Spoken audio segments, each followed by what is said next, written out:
Welcome to A&B Horror Movies. I'm Aaron, and I'm absolutely thrilled to be joined today by Brandon Christensen. Brandon, welcome back. Thank you. Thank you. Yeah, it's been not very long since we last spoke. Yes, time flies. I'm very excited to chat with you today about your brand new found footage horror film called Bodycam. 1023, we were attempting contact. Police, everybody okay in there? Police! This is the police. I'm coming down the stairs. Hey, hey, show me your hands. Sir, show me your hands. We gotta call it in. Give me a second to think, man. You gotta give me a second. Man, wait.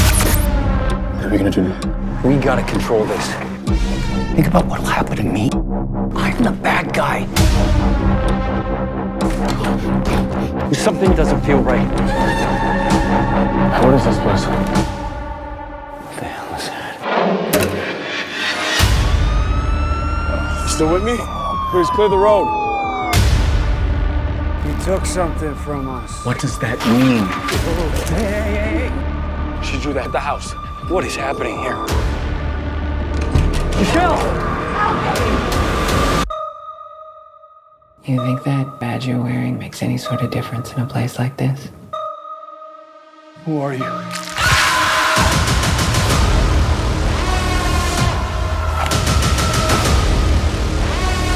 We're cut off, man. They are in control.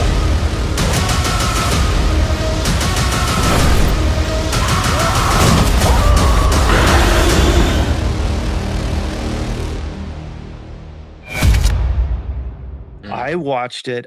I loved it. I think it's just incredible. I love the premise. I love the execution. I love the supernatural elements that come into play.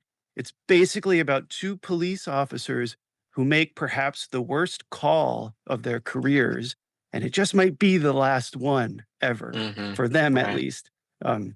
No spoilers, though. I don't want to give anything away. But the film is told all from their body cams. So that's where the found footage element comes into play.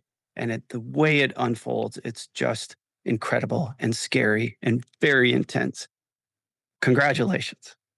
Thank you. Yeah, this is great. I've done 5 other films that were, traditionally shot, but a lot of them have kind of found footage type elements in them, and so it was really fun to just like lean fully in to that side of filmmaking. It's just, Yes. I learned a lot. It's very different but similar, and it was super fun to play around in that world. Oh, and it's so good. You did such a fantastic job. So let's jump right into my very first question for you. And Mhm. that is, what was the inspiration? Where did you get the idea for body cam? What was sort of the germ or the moment where you thought this could be an awesome movie? The initial idea, which lots happened since then, but when I saw Jurassic World, there's a scene near the end where they strap cameras to a bunch of raptors and they're like sending them on a mission. And there's like a control room, and you're watching kind of POV raptor camera stuff. And this is back in either 2015, 2016. Like I'd never even shot a film at this point. I didn't know if I ever would, but Mhm. I just remember thinking like, wow, that's a really cool aesthetic for a film. And like maybe you do like a police body cam and it's like a traffic stop or something like that. I didn't really have a story. I thought maybe it was a short film or something. But then I got into other projects, and it kind of just was, put aside for a little while. And then ever since then, body cam videos have become insanely popular, just like on YouTube. Mhm. They all get millions of views, and they're instantly captivating. There's just something about that format where it's just an objective look at something. There's no Yeah. narration. I mean, sometimes they'll add that to it, but when you watch a body cam video, it's just like you can't cut, you can't do anything. It's just this moment that's happening, and you're seeing it happen live. Mhm. And so, later, 5 or 6 years later, it kind of resurfaced when Curtis David Harder, who's another director, he was working on VHS 94, and there was a wraparound sequence that they had in that film with like the SWAT team going in. And Yes. David Bruckner was supposed to be the one directing that, but he had to step away to do Hellraiser. So Mm. Kurt was trying to because Kurt was a producer on it, he was trying to get me and him to co-direct it. And I kind of brought the body cam back up for that. And we talked about how that might work in a 1994 setting.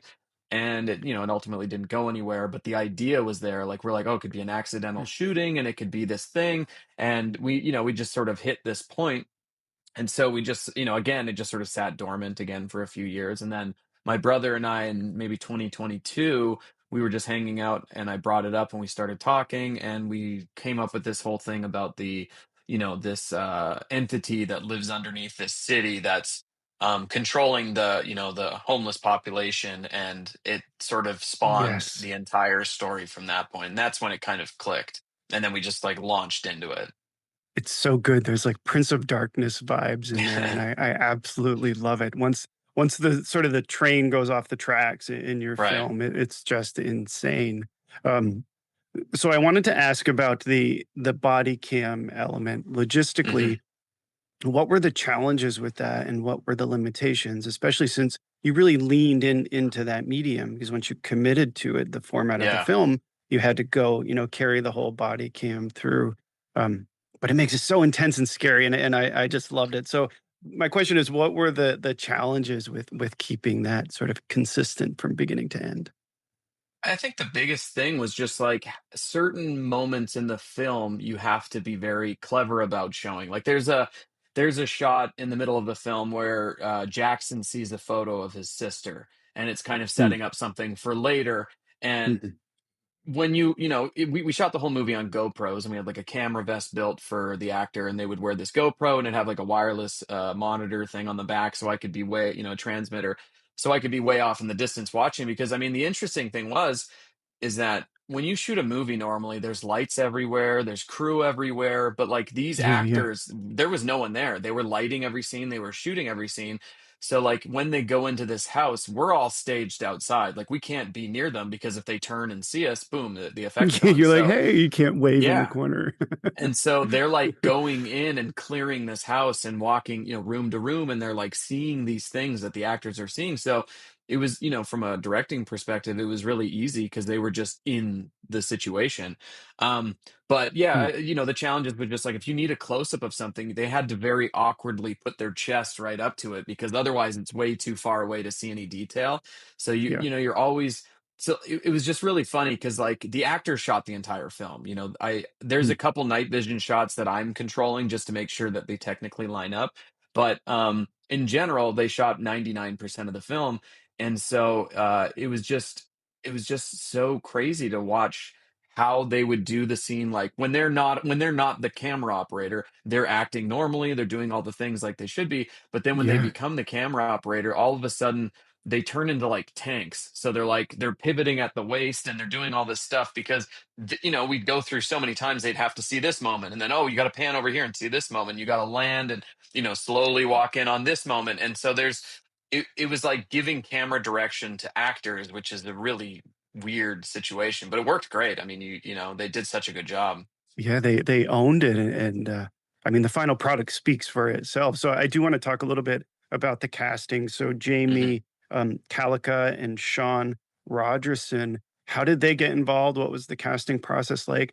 And did you kind of look for actors who might lean into sort of the camera work as well, or was it all new to them? You're like, here you It go. was, yeah. I mean, it was new. I mean, Sean Rogerson's no stranger to found footage. He's been in Grave Encounters one Of and course, two, yes. and I've been friends with him for a while because I met him when they finished editing Grave Encounters 2, because I had a small part in it. We watched it together in the director's apartment at the time.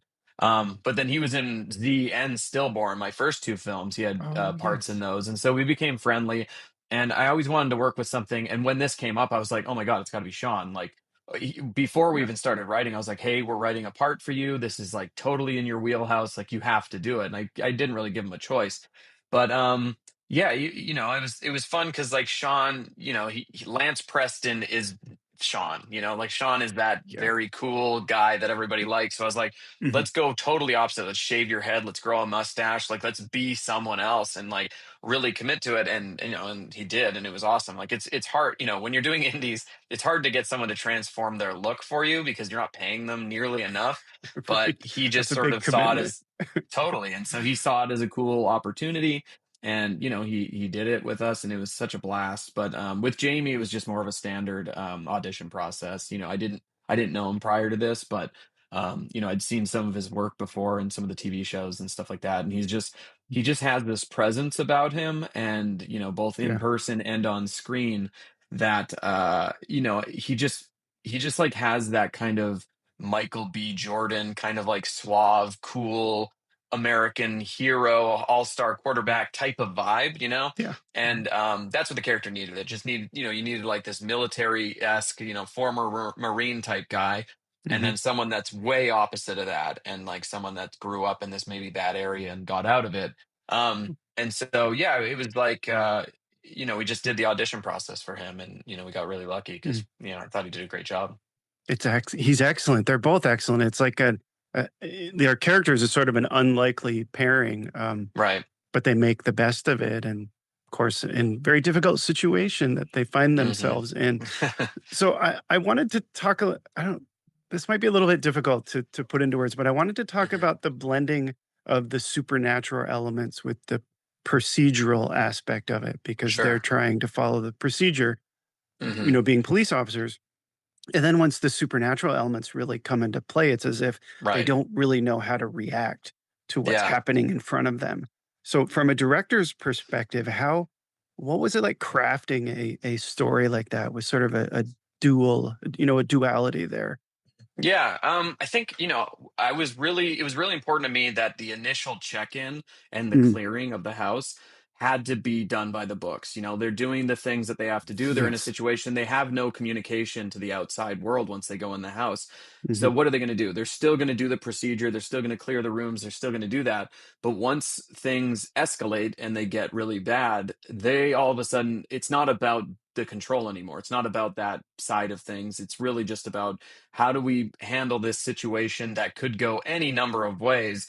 And they make a decision and it's clearly not the right one, but we had a police technical advisor come out and do the clearing with them, so all the moves and all the sort of places that they stand and the way they hold their guns and stuff like that was all done by a former detective, and he walked us through. And then a lot of the dialogue and that opening stuff, like control and like talking like that was from one of my wife's friend's husband, who's a detective in the US. And I had him look at the script and we kind of rewrote some dialogue to make it Yeah, right, yeah. because at the end of the day, it needs to be entertaining and feel like a movie, but you want those initial bits to feel Hmm. accurate.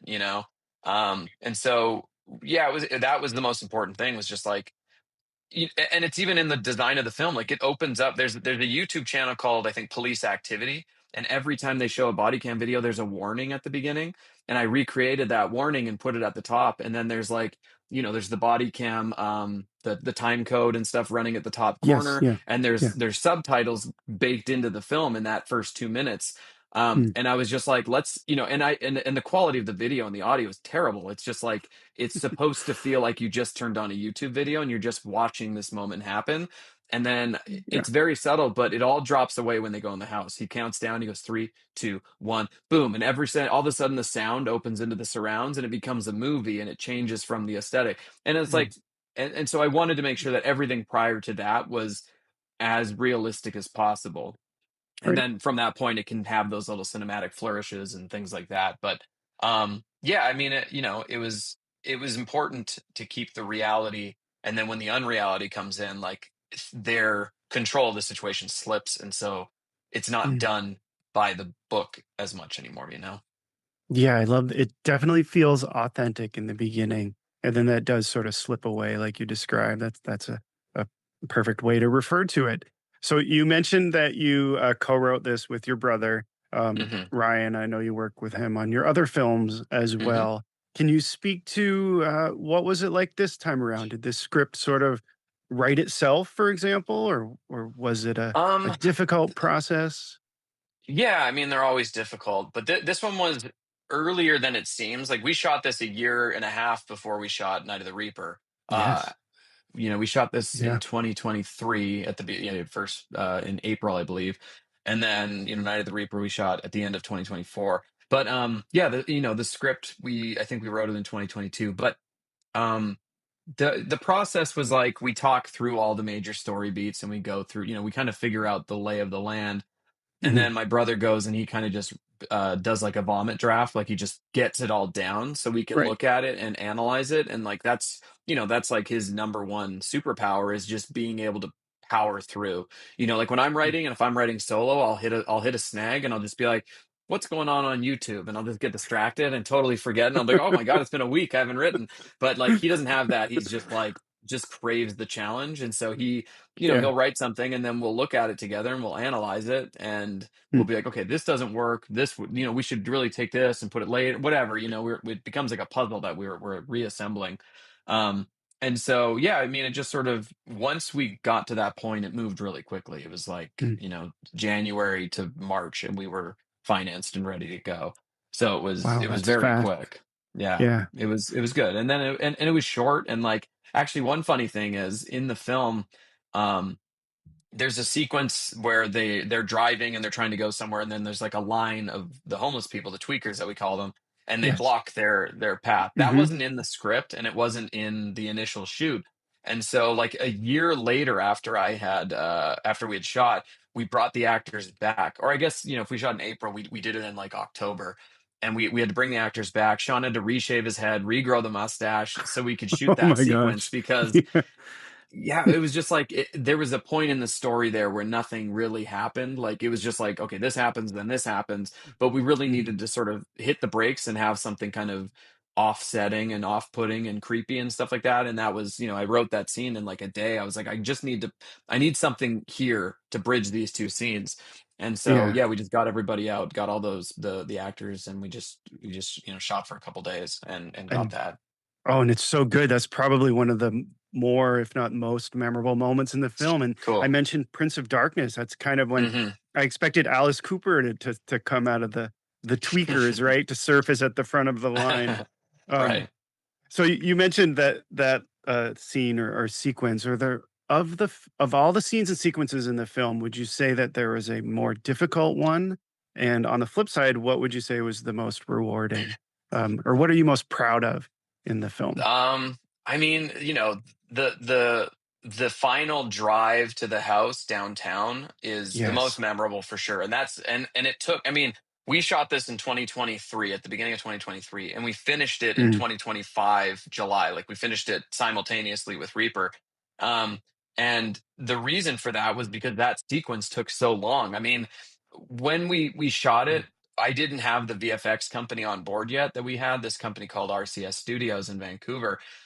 I Yeah. just kind of was like, how would I do this if we did this? And I shot it, and Jamie did a great job performing. We did all the things, but then when we were editing it, it was like, this is never going to work. And so when we did that reshoot a year later, or 9, 10 months later, Mhm. um, we were able to. I was able to work with the VFX team and like build a city in Unreal with them, and like they were able to control the whole thing, and they basically built like a video game level. And we took it the Mm. the cop car into the volume with Jamie when we did that shoot, and we shot everything practically, so like all of the lights and all the trigger things are actually happening and Jamie's able to look at it and like react Mhm. accordingly.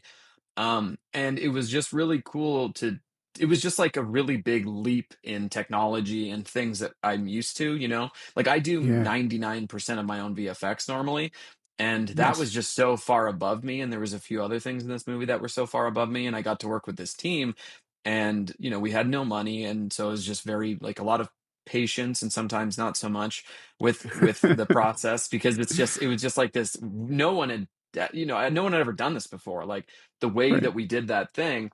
And so the fact that it works like 90% of the way was a massive achievement for me. Like just Mm. to get like there was a period when I didn't think that sequence was going to be in the movie. I thought we'd have to cut it because it wasn't coming together. Oh, But then it finally did in the final days and it was like, "Oh my God, like a huge breath of relief, you yeah. know?" And it's so good. Um Yeah. yeah, and it's just like it's interesting because like it's an impossible sequence that you Mm. can't do practically. So we had to come up with this way, and it works, and the fact that it worked um, was super gratifying. You know? And it's frightening to sort of be Yeah, it's just cool. stuck in, Totally. yes.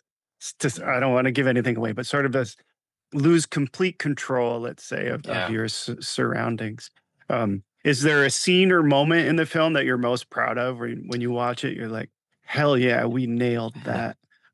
I mean, Other I than do like. every scene, but go ahead. Yeah. No, I mean, I think that the initial going into the house and the Yeah. initial shooting, and when they come back after they deal with what they deal with, they come back in the house and they're trying to figure out what to do. And like there's that moment where Mm, it kind of slows down for a second, and they're just formulating a plan of what to do. I think Sean just does such a good job laying out the stakes for everything. And yeah. like, it's just cross-cutting between two body cams. They're in the basement and they're just talking about it, but there's just this authenticity because their heads are kind of cut off, but you see enough of them to really get the emotion from their performances and stuff. But it's like perfectly imperfect in a Mhm. cool way that I think just like it nails Yeah. the aesthetic and design in a way that I don't think maybe all of the movie does, but in general, that scene, it's just really powerful to me. And then Sean has to get the bullets out, and it's just like Yeah. it's just a gross setup, and like Mm, pays off when he sits at the table. Um, and it just all works really well with the gimmick. And we shot that so early on in the mm. shoot that it was like this is gonna work. Like even though we're not seeing their eyes perfectly, they're not perfectly lit. It still feels like a movie at the same time, and that was hugely important. And so it kind of like guided the rest of the shoot. Yeah, I mean, it definitely feels like a movie, but it also feels like you're watching something you shouldn't. Like I Right. shouldn't be here with Right. them, and they shouldn't Totally. be here either. Yeah. Oh my gosh, Yeah. I'm getting chills. It's so damn Yeah. good. Let's see. So I know you've had some live screenings of your film. You did have one in Boston. Unfortunately, I couldn't make it to it. Yeah. But that would have been awesome to see it on the big screen. What has that been like, and what has the audience feedback been like so far? It's been interesting. Like, I feel like, this is clearly not a movie for everybody, and that's Mm, fine. Like, I think found footage yeah, fans are going to dig it because I they think so. love this stuff and the aesthetic is cool. And I Mm, think that, when you go to certain festivals, not everybody is ready. Like it's a very dark and mean film. Like it's not fun. It's very rarely fun at all. So yeah. it's sometimes you'd come out of the screenings. I think people were really they love the making of, and they love like the aesthetic and what we did. Mm, And so it was really fun to talk about that. Like, it was just such a novel way to shoot a film that I think that captivates people. But I don't know. I mean, for one, we didn't play in a ton of festivals. Like it was kind of held back from a lot of them, and mm. it just sort of like it did a handful. I've got another screening in a couple days. We're doing locally just for like the cast and crew, but yeah, I don't know. It's been really interesting to see, and it's like there's not a lot of reviews online yet. Like it's still very unknown to me, which is totally fitting because when we shot it under a fake name. We didn't tell anybody about it. We just did it because we didn't want someone to get the idea first and steal it or Mhm. whatever.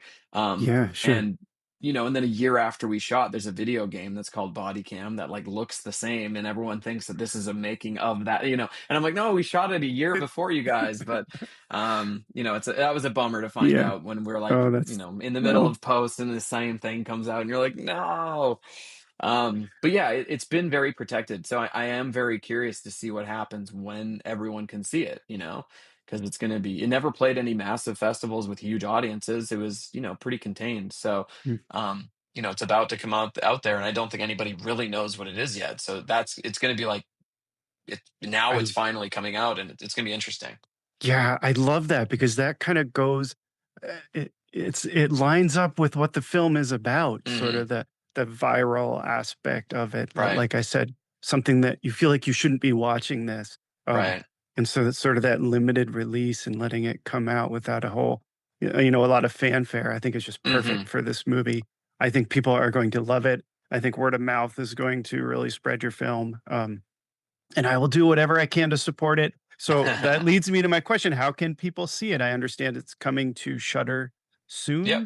soon-ish. I don't Shutter know if you can March say 13th. Yeah, March it's 13th. finally, yeah. So when the trailer came out, the announcement was made of the date. But Okay. yeah, it's cool if it's a Friday the 13th, the second one of the year.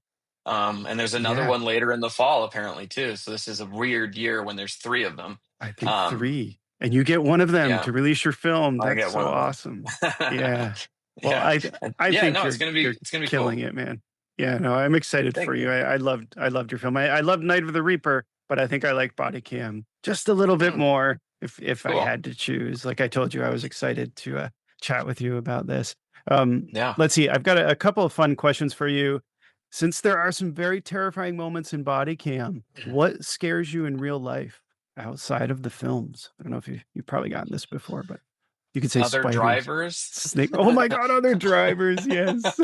I don't like, there's a lot of just, whenever you're driving on a one-way road with no like median or anything like that, and you're just passing, like you kind of get that same feeling that you get when you're on a balcony and you're like, what if I just jumped? Like, and I don't like Yes. that feeling. It's just like those Yeah. intrusive thoughts coming out. And I'm like, what if the other driver has that same thought right now? Like it might not be an accident. It might be something like I definitely get anxiety when I'm driving and there's like someone coming at me and I'm like, what are they doing? And then, Or okay, fine. yeah.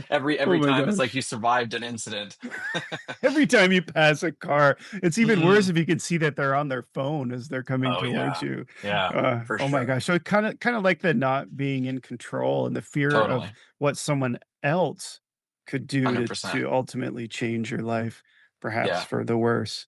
Um, Yeah. let's see. So what's next for you? Are there new projects you're working on?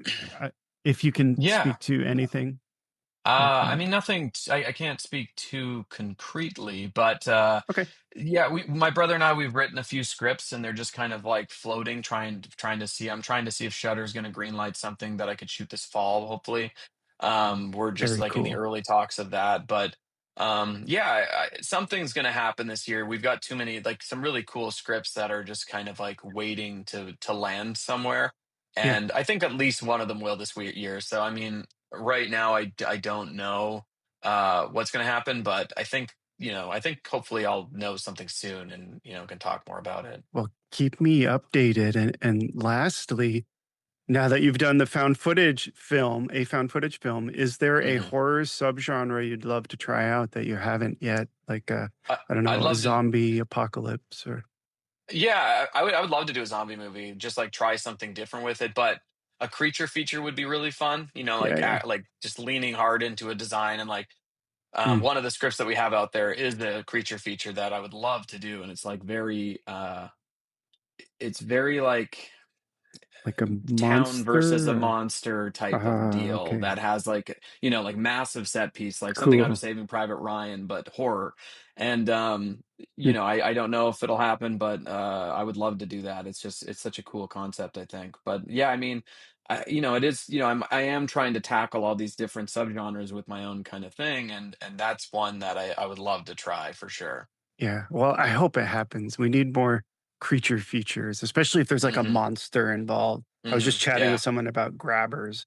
Um, It's more of a comedy though, where the townspeople have to drink Hmm. alcohol to survive the monsters. But I think you could really do a fantastic job with a creature feature. And a zombie apocalypse would be cool. Maybe some That'd be fun. Yeah. vampires or yeah, Yeah. I don't know. I can't wait to see what you do next. But keep me Yeah. updated. You're always welcome to come back on. I love chatting with you about your Cool. films. And with that, let's jump right into the this or that segment. So you've been through this before. Yeah. So you know the drill. I ask you two things. You just pick one or the other. In most cases, there's no right or wrong answer, and it's usually Mhm. kind of fun. So the first one I have for you is the Blair Witch Project from 1999 or Paranormal Activity from 2007. I have to go Blair Witch. It's the one that started it all. Yes. It's I love paranormal, but Blair Witch. Yeah, I think I would too. Maybe there is a right answer there, but they're so good. I mean, They're both Paranormal is so probably good. the best found footage to come after the Totally. Blair I Witch, agree. right? Hmm. Okay. Well, speaking of zombies, do you like slow moving zombies or zombies that run?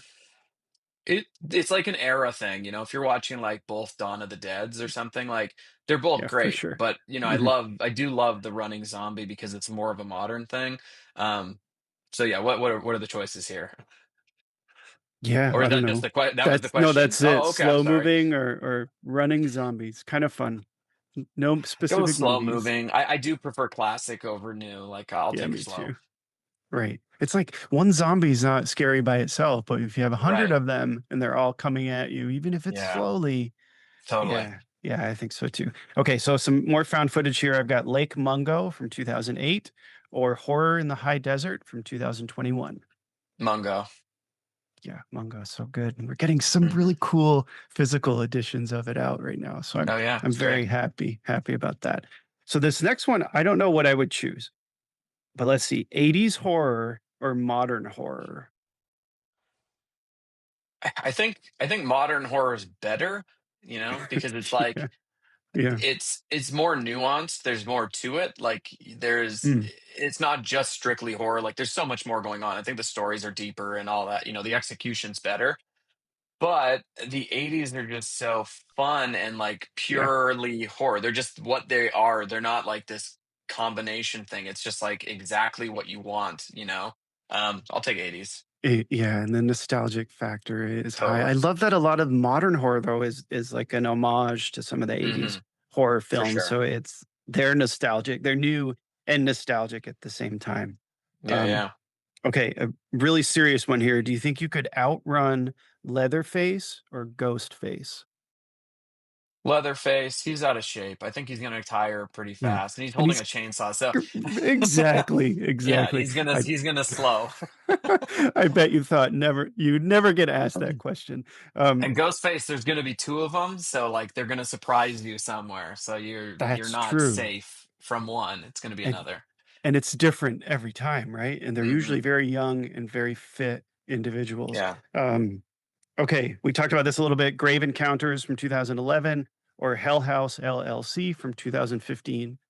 I Um, gotta go with I Grave. think I Grave know what you're Encounters. going to pick. Mhm. Yeah, I mean, I'm friends with Colin and Stu when they made it. Like, I was in their periphery when they made that, and I was like watching from afar.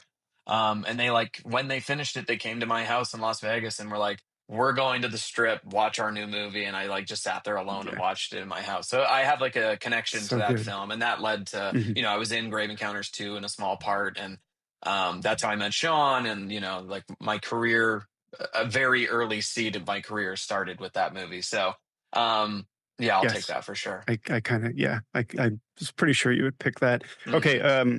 Reese's peanut butter cups or Snickers. Snickers.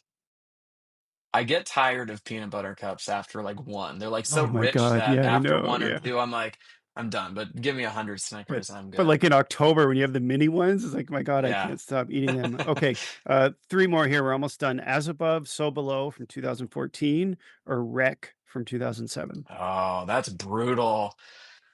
I was like, when you said Azabeth, I was like, oh, it's that. It's gonna be That that. one for Like sure. nothing's gonna Yeah. beat that. But you said Wreck. I think Wreck better.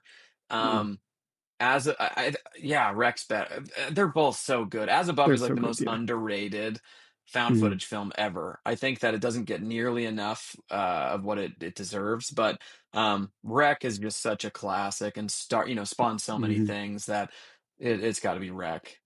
Yeah. Unfortunately, I I think they're think I doing a would. sequel to As Above now. Oh, really? I Yeah, wonder what right. just Just the As other day I Above, saw that. So Below 2 or something? Hmm. Yeah. Also, What yeah, also yeah. still Or above and still, more above. Oh my yeah, gosh. Okay. exactly. Another kind of fun one here. Would you want to spend the night in the Amityville house or in the house in 13 Ghosts? Uh, I mean, Amityville because it's a nice Victorian, and it's as long as you just like yeah, don't mess with the spirits there, I think you're fine. I think 13 yeah. Ghosts is like traps built to crush you to death.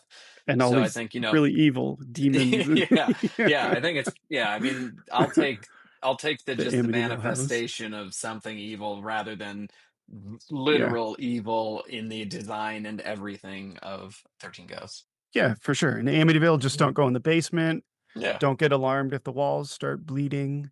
totally. And don't put your hand on any open windows. Yeah, just 'Cause coexist with it. It's gonna be okay. yeah, yeah. I just have you probably seen like the memes or it's like the house was 74,000. It's like for that much, the ghosts and I could get along just fine. Yeah, yeah. Like an All eight right. hundred dollar mortgage payment. I'm okay. Right, right. The demons and I would coexist.